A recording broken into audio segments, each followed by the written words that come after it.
오늘 우리에게 주신 하나님의 말씀을 봉독합니다. 로마서 3장 9절부터 18절까지 말씀입니다.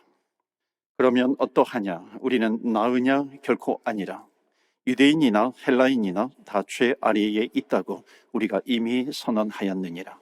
기록된 바 의인은 없나니 하나도 없으며 깨닫는 자도 없고 하나님을 찾는 자도 없고 다 치우쳐 함께 무익하게 되고 선을 행하는 자는 없나니 하나도 없도다. 그들의 목구멍은 열린 무덤이요 그 혀로는 속임을 일삼으며 그 입술에는 독사의 독이 있고 그 입에는 저주와 악독이 가득하고 그 발은 피 흘리는데 빠른지라. 파멸과 고생이 그 길에 있어 평강의 길을 알지 못하였고. 18절 말씀 다 같이 합독합니다. 그들의 눈앞에 하나님을 두려워함이 없느니라 함과 같으니라. 아멘. 하나님의 말씀입니다. 오늘도 하나님의 말씀에 은혜 받으시고 또 새 힘을 얻으시고 또 한 주간 승리하시기를 주의 이름으로 축복합니다. 아멘. 오늘 당신은 누구십니까? 라고 하는 제목으로 이렇게 말씀을 전합니다.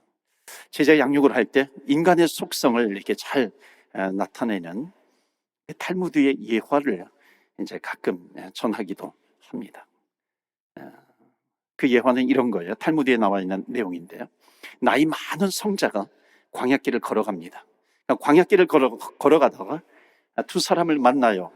한 사람은 욕심이 많은 사람이고 또 한 사람은 시기심이 많은 사람입니다. 성자가 그들에게 질문을 합니다. 너희들의 소원을 얘기해라.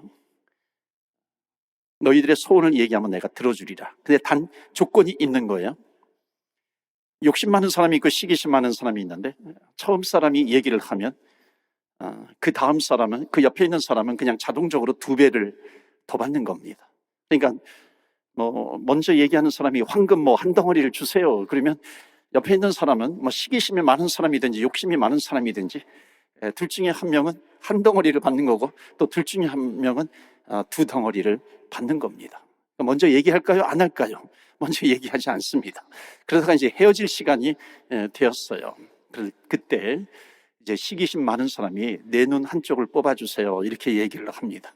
그러니까 어떻게 돼요? 그 옆에 있는 사람 2눈을 다 뽑는 거죠. 아주 끔찍한 얘기 아니에요? 아주 무시무시한 그런 얘기죠.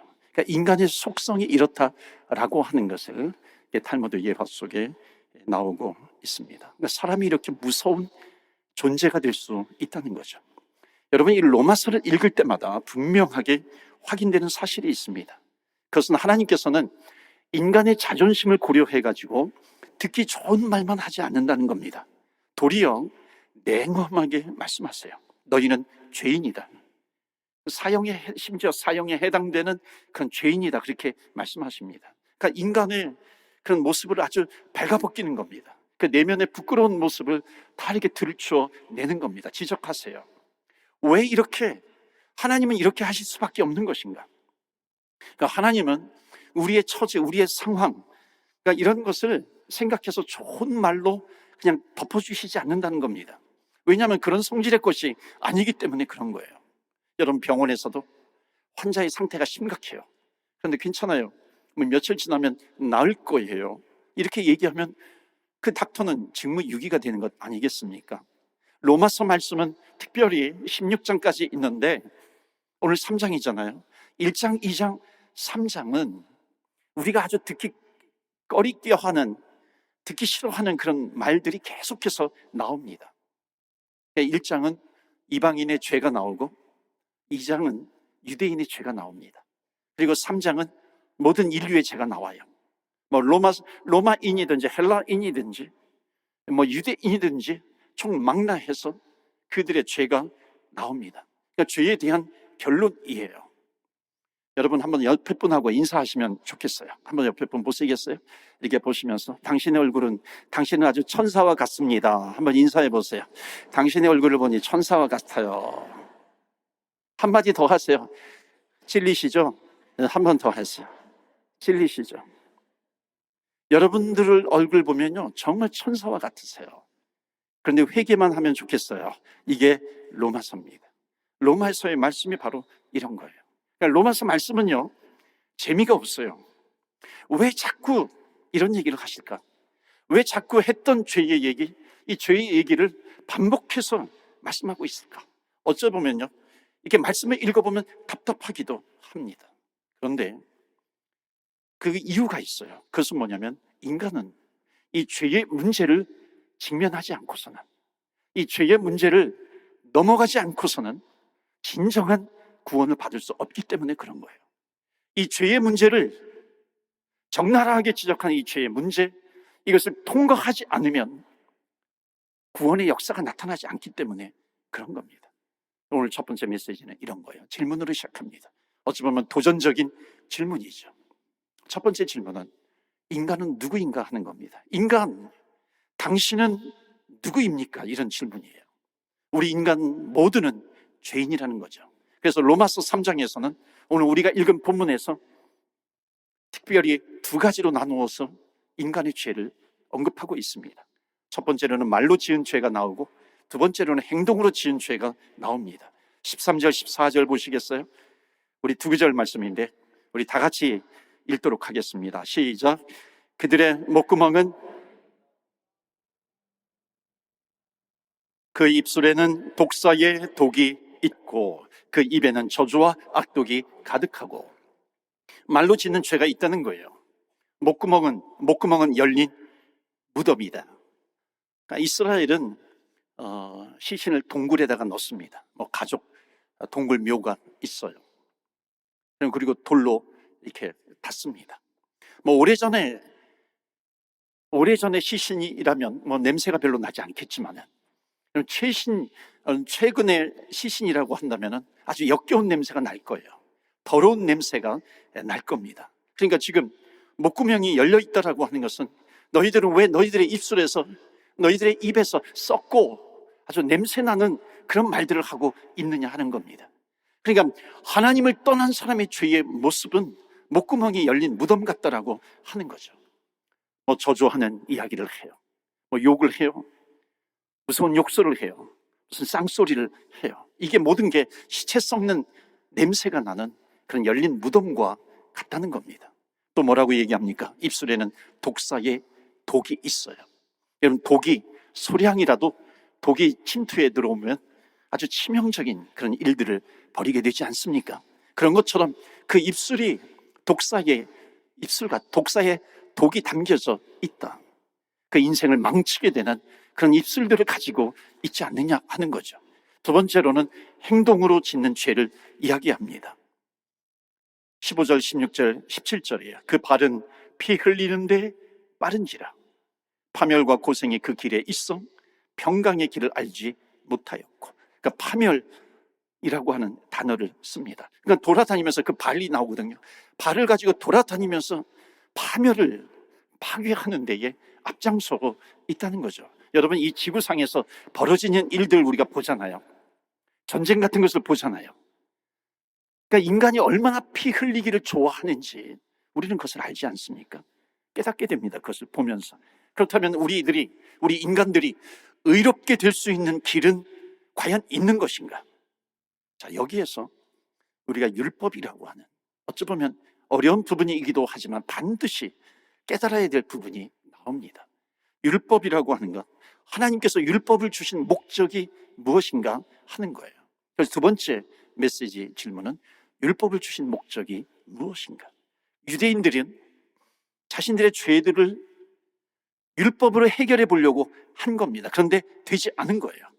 율법을 지키려고 하면 할수록 더욱 우리 인간이 죄인이다라고 하는 것이 드러나게 되는 것이죠. 그래서 바울은 이 율법에 대해서 오늘 본문 20절 말씀에 이렇게 고백하고 있습니다. 다 같이 읽을까요? 시작. 그러므로 율법의 행위로 그의 앞에 의롭다 하심을 얻을 육체가 없나니 율법으로는 죄를 깨달음이니라. 두 번째 마지막 문장이 중요하죠.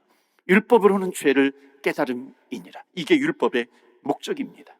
그러니까 율법을 주신 가장 대표적인 이유는 뭐냐면, 그것을 보면서 인간이여 죄를 깨달아라 라고 하는 거죠.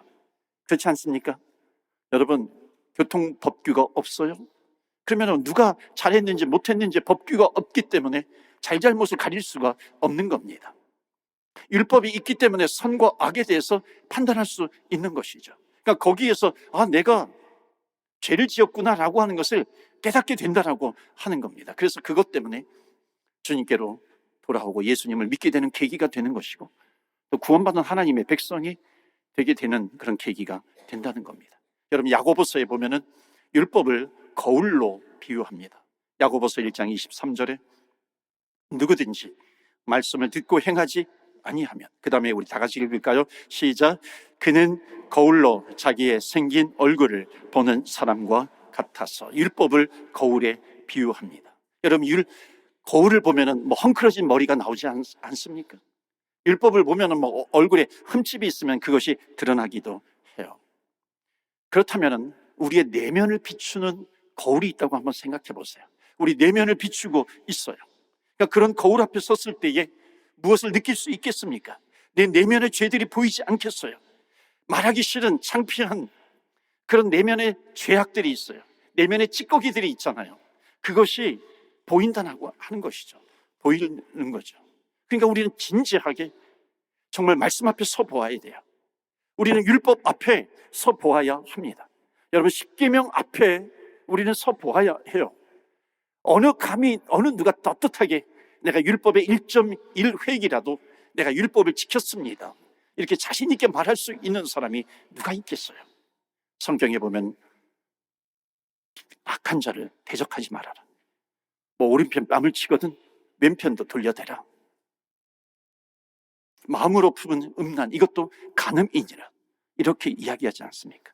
그러니까 그 마음의 거울 앞에서 누가 의롭다함을 얻을 수 있겠는가라고 하는 겁니다. 그래서 오늘 본문의 말씀에 로마서 3장 20절에 이렇게 말씀하시죠. 모든 사람이 죄를 범하였음에 하나님의 영광에 이르지 못하더니, 그렇게 말씀합니다. 여러분, 율법이 우리를 의롭게 하지 못한다라고 하는 것을 또 우리가 어떻게 할 수 있냐면, 여러분, 율법은 완전히 지켜도 문제가 됩니다. 여러분, 우리는 너무나도 잘 알아요. 지금 중동 땅에서 여러분, 이스라엘과 이슬람 국가 아랍 사이의 전쟁을 보면은요, 율법의 문제를 보게 되는 겁니다.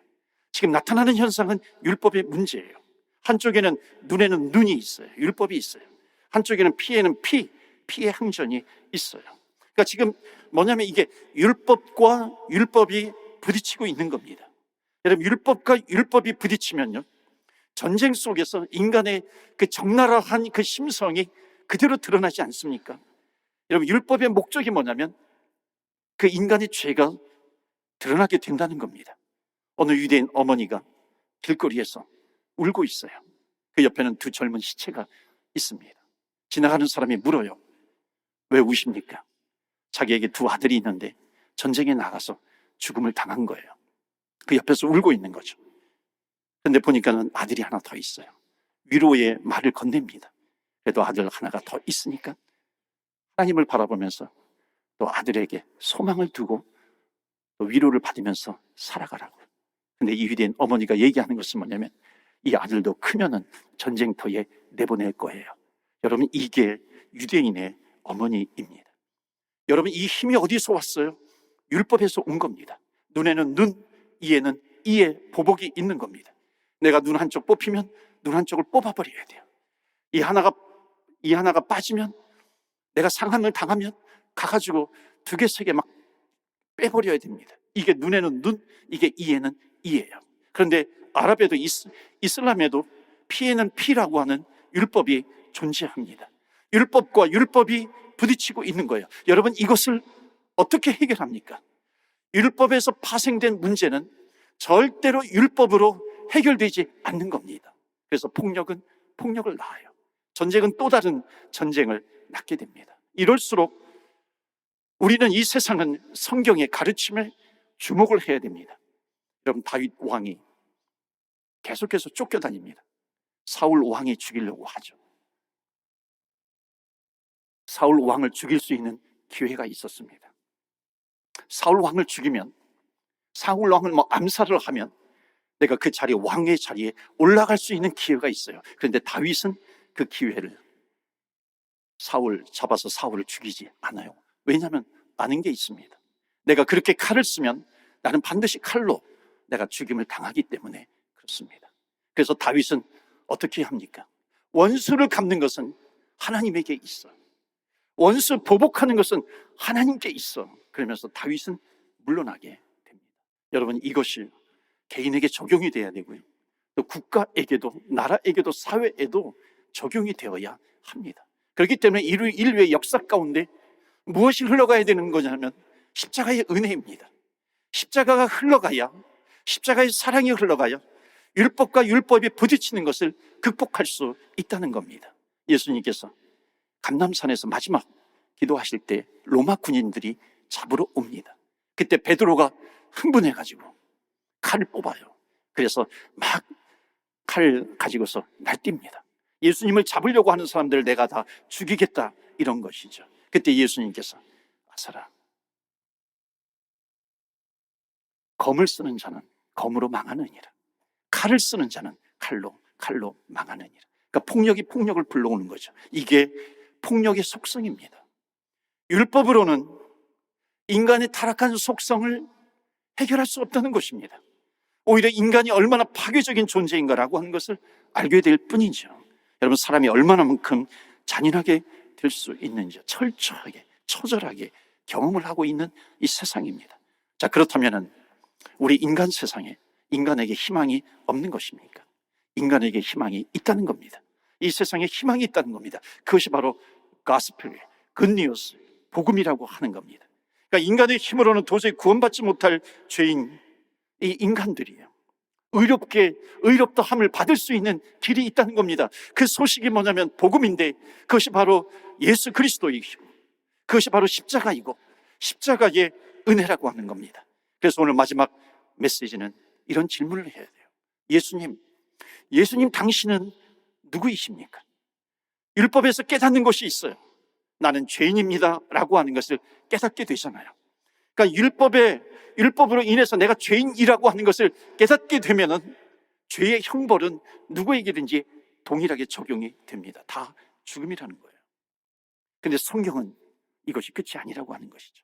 우리가 율법에서 살아날 수 있는 길이 있다, 심판에서 살아날 수 있는 길이 있다는 겁니다. 새로운 길이 있다는 거예요. 그것이 굿뉴스예요. 그것이 복음이라고 하는 겁니다. 그 복음, 구원, 이것은 어디에서 나오는가? 예수 그리스도에게서 나오는 겁니다. 주님의 은혜에서 나오는 거죠. 제가 간단하게 여러분에게 비유로 좀 설명을 드릴게요. 여러분, 코트에 가보셨습니까? 재판정에 가보셨어요?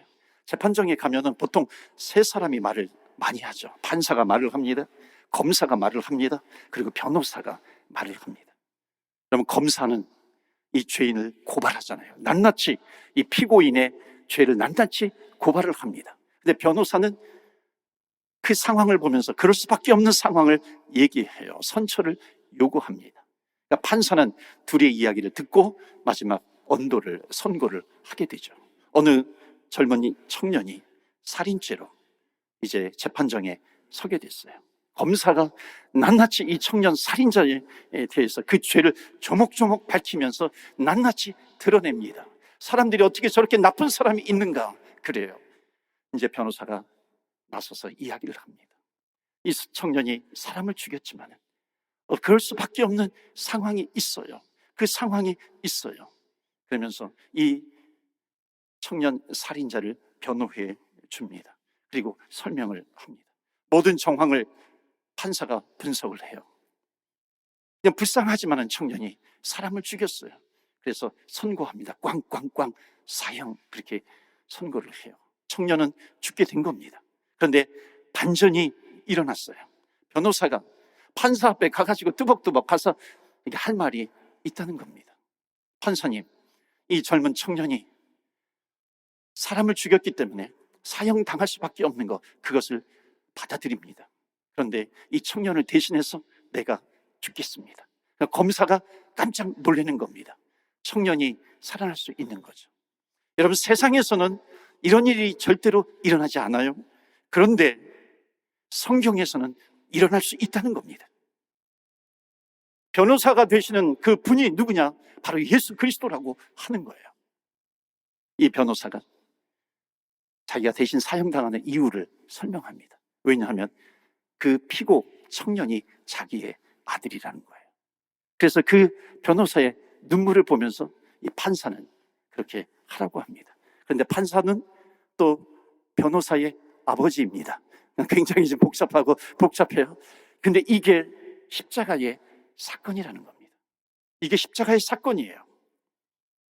예수 그리스도께서 우리 인류의 죄를 지시고 십자가에 죽으실 때 하늘 아버지는 그 가슴이 찢기면서 예수님께서 십자가에 달리시는 그 모습을 그대로 보시는 거예요. 왜냐하면 그래야 인류가 살기 때문에, 그래야 인간이 살기 때문에 그대로 그것을 보시는 겁니다. 여러분, 이것은 딜레마예요. 하나님의 딜레마입니다. 하나님께서 인류에게, 인간에게 율법을 주셨어요. 율법 때문에 인간이 심판을 받을 수밖에 없어요. 이 독생자 예수 그리스도를 이 땅에 보내주셔서 인간의 죄를 지시고 십자가에 죽으셔야 됩니다. 인류를 구원하시기 위해서는 독생자를 죽이셔야 돼요. 독생자를 살리면 우리 인간은 구원받지 못해요. 이게 딜레마입니다. 이 딜레마는 해결할 수 없는 문제를 딜레마라고 하잖아요. 그런데 딜레마를 해결할 수 있는 아주 유일한 한 방법이 있습니다. 그것은 뭐냐면 한 사람이 희생하면 돼요. 한 사람이 희생하면 이 딜레마의 문제는 해결이 되는 겁니다. 그래서 하나님은 결정하신 거예요. 예수님께서 십자가에 피 흘려 돌아가실 때 하나님은 아버지로서 그 독생자를 살리실 수 있지만은 그 독생자 예수님께서 십자가에 조롱을 당하고 침뱉음을 당하고 창으로 찢김을 당하고 십자가에서 그 몸이 찢기시면서 피를 흘리는 그 모습을, 그 가슴을 찢으면서 그 모습을 그대로 봐요.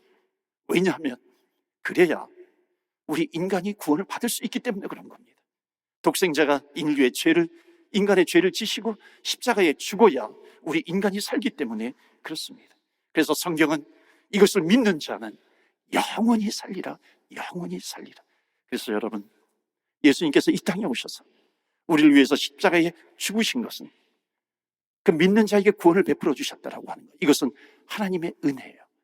하나님의 은혜라고 하는 것은 하나님께서 우리에게 선물로 주셨다는 겁니다. 그러니까 이것을 선물로 받은 사람은 그 주님께서 십자가에서 흘리신 보혈의 피, 이것은 피 묻은 은혜이기 때문에 값싼 은혜가 아니라 값비싼 대가를 치른 은혜예요. 이것을 안 사람들은 내가 구원받았으니까 그 다음에 마음대로 살아가는 것이 아니라 오늘 인간의 죄가 낱낱이 드러나잖아요. 너희들의 입은 열린 무덤과 같아. 내 입술에서 나오는 그런 저주스러운 말들이 사라지게 된다는 겁니다. 피가 사라지게 되는 거죠. 피 흘림이 없어져요. 전쟁이 없어지게 된다는 겁니다. 파멸이 물러가요. 폭력이 사해지는 겁니다. 거기에는 하나님의 사랑, 하나님의 평안, 하나님의 은혜만이 넘쳐나는 겁니다. 마지막으로 한마디만 더 하고 말씀을 마칩니다. 여러분, 구원받은 자가 누리는 축복이 있어요. 구원 이후에 삶이 있습니다. 오늘 로마서 말씀은 원래는 1절부터 31절까지인데 다 읽진 않았어요. 그런데 이거 한 절 읽으면 이 로마서 3장의 결론을 알게 됩니다. 마지막 절 31절이에요. 31절 말씀 우리 다 같이 읽겠습니다. 시작. 그런즉 우리가 믿음으로 말미암아 율법을 파괴하느냐? 그럴 수 없느니라. 아멘. 도리어 율법을 굳게 세우느니라. 율법으로 죄인인 것을 깨닫게 되어서 하나님의 은혜로 말미암아 예수 그리스도의 피 흘리심으로 말미암아 구원받은 우리들은 이제 율법을 도리어 굳게 세울 수 있다는 겁니다. 여러분, 정말로 많은 사람들이 내가 예수님을 나의 구세주와 주님으로 영접했기 때문에 나는 구원받았어 그러면서 마음대로 살아가는 경향이 있어요. 많은 크리스찬들 가운데 그렇게 살아가는 사람들이 있습니다. 그러나 이제는 구원받은 내 안에 성령님이 계시는 거예요. 성령님이 계시면은 이제 성령님이 나를 인도해 가십니다. 내 안에 성령님이 계시기 때문에 그 증거 가운데 하나가 뭐냐면 나는 영원한 하나님의 나라를 바라보면서 살아가요. 영원한 하나님의 나라를 바라보면서 이 땅을 살아가는 사람들은 율법을 폐기해버리는 것이 아니라 율법을 더욱 든든하게 세워나가는 겁니다. 내 능력이 아니라 하나님의 은혜로 말미암아. 여러분, 영원한 하나님의 나라를 보는 자와 영원한 하나님의 나라를 보지 못하는 사람은요, 그 획이 있어요. 그 삶에 분명한 획이 있습니다. 여러분, 영원한 하나님의 나라를 보는 사람은 이 땅에서 그 나라를 누리면서 살아가요. 그 영원한 하나님의 나라를 누리면서 살아간다라고 하는 것은 뭐냐면, 이 땅에서 죄의 유혹이 아무리 있다 할지라도 그 죄의 유혹에서 자유함을 누리면서 살아갑니다. 그렇지 않습니까, 여러분? 100만 원을 손에 쥔 사람은 100원의 유혹에서 자유함을 누릴 수 있어요. 다이아몬드라든지 금반지라든지 이것을 가지고 있는 사람은, 여러분, 구리반지 이것에서 자유함을 누릴 수 있습니다. 영원한 하나님의 나라, 그 나라의 가치를 가지고 있는 사람은 이 세상에서 어떤 유혹이 있다 할지라도 그것을 이길 수 있는 거예요. 그래서 율법을 폐기하는 것이 아니라 율법을 더욱 완성시켜 나가는 겁니다. 율법을 든든히 세워 나가는 거죠. 1987년도 12월 22일로 기억합니다. 에베레스트 산 정상이 8,848m예요. 그때 우리나라 최초로 산악인 허영호 씨가 정상에 등반을 합니다. 근데 그 다음에 정상을 등반하고 난 다음에 그 쓴 글이 있어요. 그것을 볼 때 그 글 가운데 그냥 지나칠 수 없는 그런 내용이 있습니다. 자기의 경험이죠. 그게 뭐냐면, 정상에 올라가는데 한 148m 정도 밑에 이게 되게 돌출이 된 바위 같은 데가 있는 거예요. 눈으로 못 덮였겠죠. 거기에서 이제 정상까지는 아주 가파른 겁니다. 얼마나 걸릴지 모르겠어요. 더 올라가지 못할 수도 있는 것이고 죽음을 당할 수도 있는 겁니다. 그런데 그 등반을 돕는 사람을 세르파라고 그러잖아요. 세르파 앙리타라고 하는 사람이 아주 의미심장한 얘기를 합니다. 여기에서 사진을 찍어도 돼요, 그러는 거예요. 여기에서 하늘을 배경으로 해서 사진을, 태극기를 꽂고 하늘을 배경으로 해서 두 손 벌려서 이렇게 사진을 찍으면은 정상에서 찍는 거와 똑같다는 거예요. 그리고 더욱 의미심장한 얘기를 합니다. 자기가 도와준 사람들이 대부분 다 여기에서 사진을 찍었다는 거예요. 마치 정상에 올라가서 사진을 찍은 것처럼 그렇게 찍고 내려왔다는 거죠. 여러분, 허영호 씨가 만약 이 앙리타의 제안을 그대로 받아들였어요. 태극기를 그 자리에 꽂아요. 그리고 두 팔을 벌려서 사진을 찍어요. 아무도 보는 사람이 없을 거예요. 그런데 이 허영호 씨는 이런 지하에 그의 제안을 거절합니다. 왜냐하면 그의 마음속에는 8,848m의 정상이 그 마음속에 있는 거예요. 그렇기 때문에 8,700m의 그 유혹을 이겨낼 수 있는 거죠. 사랑하는 성도 여러분, 우리 믿는 사람, 구원받았다고 하는 사람은 누구입니까? 영원한 하나님의 나라를 배경으로 살아가는 사람이에요. 이 땅에 어떤 유혹이 있다 할지라도 그것을 이길 수 있는 일은 율법에서 오는 게 아니에요. 율법은 인간이 죄인이라고 하는 것을 드러낼 뿐이죠. 그 유혹을 이길 수 있는 것은 오직 영원하신 하나님의 나라를 배경으로 삼을 때, 하나님을 배경으로 삼을 때 우리는 그 유혹에서 이길 수 있는 겁니다. 여러분, 어리석은 모델은요, 자기가 입은 옷과 비슷한 그 색깔을 배경으로 해서 사진을 찍어요. 이건 어리석은 거죠. 왜냐하면 자기가 드러나지 않아요. 자기가 입은 옷도 드러나지 않습니다. 오히려 반대 색깔을 배경으로 해서 찍어야 되는 것이죠. 그래야 자기도 드러나는 것이죠. 그렇습니다. 사랑하는 성도 여러분, 우리가 죄로 말미암아 죽을 수밖에 없어요.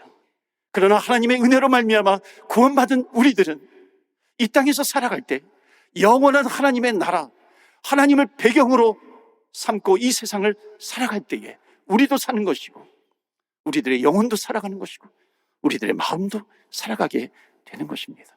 그렇기 때문에 사랑하는 성도 여러분, 우리는 영원한 하나님의 나라를 배경으로 살아야 돼요. 여러분, 때로는 우리가 세상을 살아갈 때 아무리 노력했는데도 길이 막힐 때가 있어요. 경제적으로 풀 한 폭이 나지 않는 그런 광야와 같은 그런 삶을 살아갈 때가 있잖아요. 건강은 또 어때요? 여러분, 이럴 때 바로 영원한 하나님의 나라, 하나님을 배경으로 살아가야 될 때입니다. 왜냐하면 그때 하나님의 나라를 배경으로 삼아요. 하나님을 배경으로 삼아요. 그렇다면 하나님은 우리를 인도해 가실 겁니다. 어디로? 영원한 나라로 인도해 가세요. 영원한 나라로 인도해 가시는 중에 영원한 하나님께서 우리의 모든 문제들을 해결해 주실 겁니다. 왜냐하면 하나님은 살아계시는 분이고 하나님은 도우시는 하나님이시기 때문에 어떤 환경 가운데서도 하나님을 바라보는 것, 붙드는 것 놓치지 않아요. 이 다윗은 그것을 알았기 때문에 자기 인생에서 가장 힘든 기간, 들로산으로 도망다니고 도피당하는, 정말 죽고 싶은 그때에 고백한 그 인생의 고백록이 바로 시편 23편이에요. 여호와는 나의 목자시니 내게 부족함이 없으리로다. 그가 나를 푸른 초장으로, 그가 나를 쉴 만한 물가로 나를 인도해 가시는도다. 내가 사망의 음침한 골짜기를 다닌다 할지라도 내가 해안받는 것을 두려워하지는 않는 것은 주께서 나와 함께 하시기 때문이다. 주의 선하심과 주의 인자하심이, 그 고백이 뭐냐면 반드시 나를 따르리니 내가 하나님의 집에 영원히 거하리로다. 아멘. 이게 다윗의 가장 힘들 때의 고백입니다. 여러분, 어떤 환경 가운데에서도 우리를 구원해 주신 하나님 아버지가 우리의 배경이 되십니다. 그 주님 붙드시고 승리하시는 저와 여러분 되시기를 주 예수 그리스도 이름으로 축원합니다. 아멘. 하나님 승리의 날을 이미 주신 줄 믿습니다. 주님께서 십자가에 달려 죽으시고 우리의 죄를 지시고 십자가에서 죽으셨지만 사망 권세를 이기시고 부활하신 주님, 우리가 주님을 믿기에 하나님 율법으로 내가 죄인인 것을 깨달았지만 하나님의 그 피 묻은 은혜로 말미암아 구원받은 주의 백성인데, 하나님 아버지, 이 세상이 점점 복음이 사라지고 있는 이 세상, 복음이 값싼 복음이 되어가고 있는 이 세상 가운데 하나님 값비싼 복음, 하나님 복음을 붙들고 승리하며 살아가게 하여 주옵소서. 우리 합심해서 기도하겠습니다.